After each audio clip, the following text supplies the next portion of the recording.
Hey everyone. So I found this Christian apologist. His name is Jimmy Akin, and he's with Catholic Answers, who had some pretty terrible arguments for God. I figured that I would ping him here with responses to his arguments so he stops posing these as good arguments. And we'll go into that here. But at the end of this video, if you don't already agree with me, you will. That these are not good arguments and you should not use them. In fact, you should not use any arguments for a God position because it's a totally incoherent position that we know cannot be true due to the impossibility of the contrary. In fact, based off of what I've seen here, this gentleman already knows the truth. He knows no gods exist. He's just rejecting the self-evident truth of our shared naturalistic, atheistic reality that's been revealed to all of sound mind through both natural and special revelation in an undeniable way, because he wants to be a main character in an imaginary cosmic battle of good and evil. It disgusts me. If you were talking to an average Joe on the street and you had, call it give or take 5 minutes to sort of sell them on maybe 4 or 5 of your favorite arguments for God, how might you go about it? Well, that's about an argument per minute. And rather than giving them 4 or 5 arguments for God's existence, I'd be inclined to give them 1 or 2. That's a smart move. I would definitely only present 1 argument, because if you have a sound argument for your God, that's all you would need and everybody would accept it, right? Well, of sound mind, that is, right? And that's the problem, right? So I have my stuff arises from stuff argument. I have other argumentation for other positions as well. But those of sound mind are going to reject your argument. And as with anything in philosophy, there's 100 positions on every topic. And so anybody can attack any argument in philosophy, even if the majority of people think it's sound.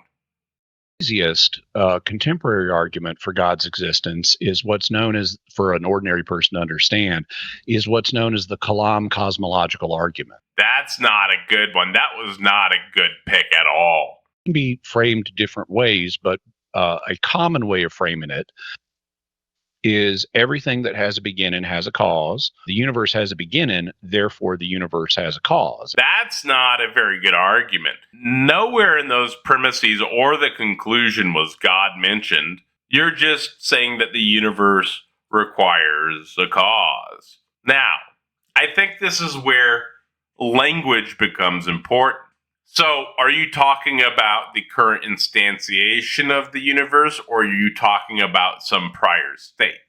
Because if we're talking about this current state of the universe, it came from pre-existing stuff. It arose from pre-existing stuff through transformative processes. If you want to say that this current state of the universe required a cause, I guess that would align with our understanding of science, in that the fundamental energy substrate, the universal quantum field, the pre-existing stuff that rapidly expanded, the stuff that existed prior to the Big Bang, because something always had to have existed. You could say that cause was a quantum fluctuation or quantum fluctuations of that underlying energy substrate, the universal quantum field. Sure. But I don't think you're going to go there. I think you're getting ready to move into like a God. Be God, something. Oh, it's God. Where in that argument was God? Everything that begins to exist has a cause. The universe began to exist. Therefore, the universe has a cause. The Colam is obviously fallacious. It has the fallacy of composition, which assumes that the whole is going to be like the parts, in that it's saying that all the parts have causes. It's saying that the universe has a cause. So it is presuming that the whole is just like the parts. Evidence points in the opposite direction. Seriously, though, where in that argument does it say God? You're just saying the universe has to have a cause. God. There's a necessary energy substrate. which exists, the universal quantum field, and that energy substrate had quantum fluctuations and rapidly expanded. There's no God anywhere there. That's the necessary being. A necessary being position here would align better, and my specific necessary being position creates a contradiction for both Christianity and the Colam. The way that you would actually want to present this argument, I've already done the work, so I'll share it with you, but premise one, everything that is observed to exist arises from pre-existing stuff. Now, it's an inductive argument, just like your Colam, so part of that would be assuming the universe exists because you're doing induction, just like you do in the Colam. If you really wanted to, we could add in premise 2, the universe exists, to mirror the Colam effectively, but that's not necessary. And then the conclusion, therefore, the universe arose from pre-existing stuff. This is a strong inductive argument. It's a much stronger inductive argument than your Colam because, well, premise 1 is true, and the conclusion follows. Not necessarily, though, because it's inductive. And powerful enough to create the entire universe. And so the question then becomes, how do you defend those two premises? You can't defend those premises. You're already an atheist, just like everybody else of sound mind. You know they're indefensible. You would have to try to find some way to reject the sciences that suggest that the universe is a thermodynamic system and the energy always exists, to say that the energy came into existence. You know no gods exist. You're well aware that those premises are indefensible. But let's see what you have to say here. Well, most people would agree that if something has a beginning, then it needs a cause. We don't see things beginning that don't have causes of some kind. The big problem I see here is that you've never actually seen anything begin to exist, like you say in premise 1, and say for premise 2. Everything that you see is stuff that has arisen through transformative processes. Let me just give you a quick analogy. So I call this the Watchmaker Analogy. So imagine you're walking along a beach and I'm holding your hand. And so we're walking along the beach holding hands. And I point to the water and I ask you, what is the water made of? And you tell me H2O. And you have an idea of the chemical formation of that stuff. You even name the chemicals it consists of that pre-existed it in its current state. Then I ask you about the sand. And you tell me, holding my hand, that it's silica. It's ground up seashells or quartz or something like that, right? And I'm like, yeah, that's just about right. You know the natural processes that both of those went through to arrive at the beach. So I grab your hand and we continue walking down the beach, right? And we see a shiny metal object. And so I ask you, what is this shiny metal object sticking out of the sand? It's small, it's round, it's about the size of your palm, it's got some writing on it. You think for a moment, and you say a coin, and I say, no, it's bigger than a coin. And you make another guess. This time, it's the correct one. You say a watch.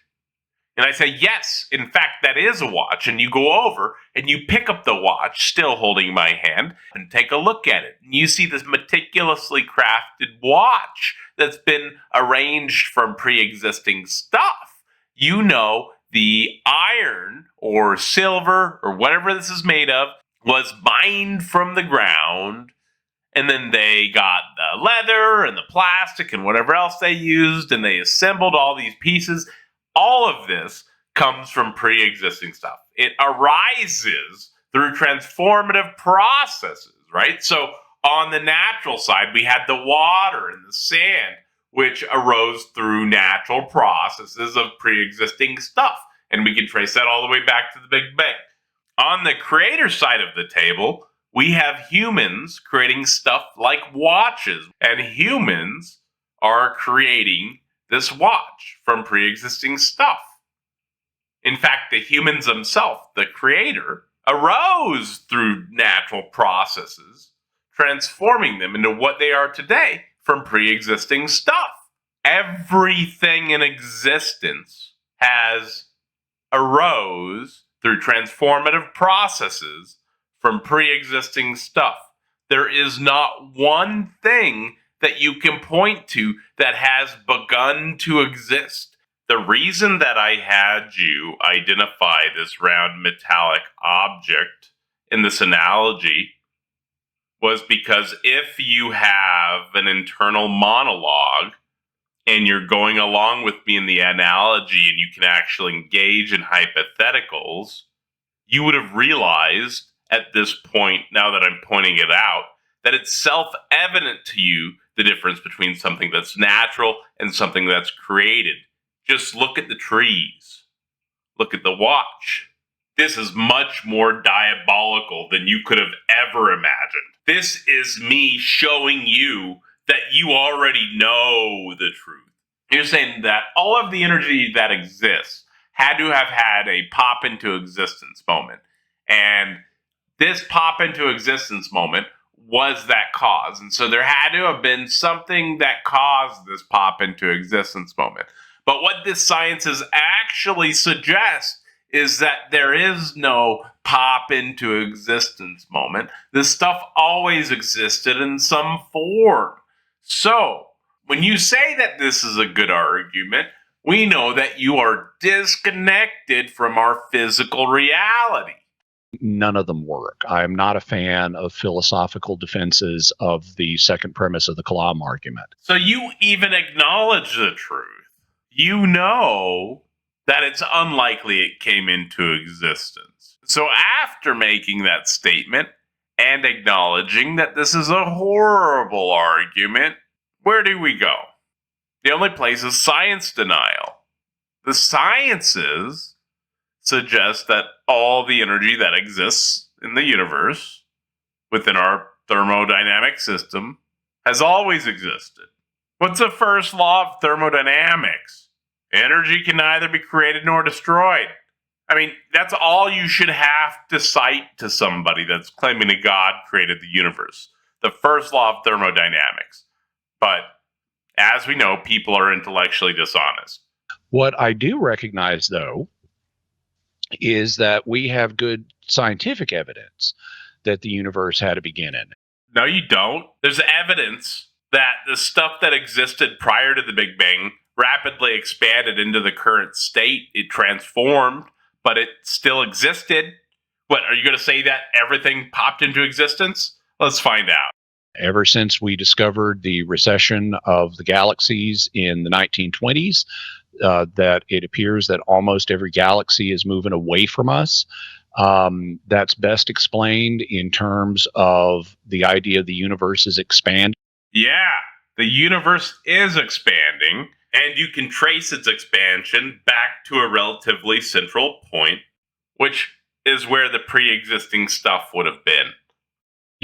And if it's expanding, then you can run its history backwards and you're going to hit an origin point, which we refer to as the Big Bang. And so based on modern Big Bang cosmology, it sure looks like the universe had a beginning. Maybe the current representation of the universe from a prior state it transformed, but it did not come into existence. And this is part of the problem with these arguments is clarity and language. You have to use the correct language and clearly represent the points you're trying to make and be willing to clarify. Now, you could debate that. You could try to blunt it by saying, well, could there have been a previous universe and so forth? There's a lot more that could be said here, but the first law of thermodynamics. At least on the face of things, it looks like the universe had a beginning. And even though the results of science are always provisional, so, they're not 100% certain, we still have a strong presumptive case for the beginning of the universe and thus for the existence of God. No, you don't. None of that aligns with reality. You're totally disconnected from reality here. You're living in an alternate dimension. The first law of thermodynamics states that energy can neither be created nor destroyed. So that cause could have only been stuff that interacted with itself prior to the Big Bang. To a more airtight argument, I tend to prefer what's known as the contingency argument. Something in the contingency argument, everything is put into one of two classes. I'm a big fan of the contingency argument. Contingent things and necessary things. A contingent thing is something that could be different than it is. Yeah, it could be different. That's what contingent means. But the thing about contingent realities is they need if they could be different than they are, they need an explanation for why they are the way they are. Contingency is just generally going to be something like it could be otherwise or it could fail to exist, right? That state of affairs does not have to be the case. And then you got to say, well, why do the molecules do that? And you could appeal to the laws of physics, but ultimately there's got to be a stop to this chain, and so there needs to be an ultimate necessary cause to explain all of the contingent things that we see. Now, I get you're trying to create some type of dependency with the Colam argument, and then try to create some type of necessary being with the contingency argument. But the problem with your arguments arises with the first law of thermodynamics, in that the energy itself would have always had to exist, and it could not have had a cause for its existence, and it would have always had to have been the case in some shape or form. All of this energy would have existed in some prior state, some more fundamental state, the fundamental energy substrate, the universal quantum field, the necessary being, which is what your contingency argument is getting towards. If energy can neither be created nor destroyed, then it cannot fail to exist, and by definition is necessary. I don't even know how you could get to God from that argument. God is an incoherent proposition that theists utter that has a smorgasbord of meanings to it, and they do not at all care about the truth. If they cared about the truth, they wouldn't just discard the first law of thermodynamics talking about this thermodynamic system. It's nonsense. This thermodynamic system has a fundamental state, and that is what we call the necessary being, the universal quantum field. Now, I know these two gentlemen, if they see this video, probably will continue doing their show and not care. But hopefully they don't use these two arguments again, because these arguments are not good for their position. So first off, the Colam is a fallacious argument. And then, after presenting a very, very, very weak inductive argument, he presents an argument for my necessary being that supports my position. This man is a plant. He is controlled opposition. He is there to support atheist presuppositional apologetics. Did you not see his argumentation? He is pushing people to atheist presuppositional apologetics and those of us that claim a universal quantum field as a necessary being. And I appreciate it, brother. Welcome to atheism, brother. Thank you for watching, everyone. Have a great evening. Get wrecked, nerd. Got fucking dominated, dude. Absolutely dominated.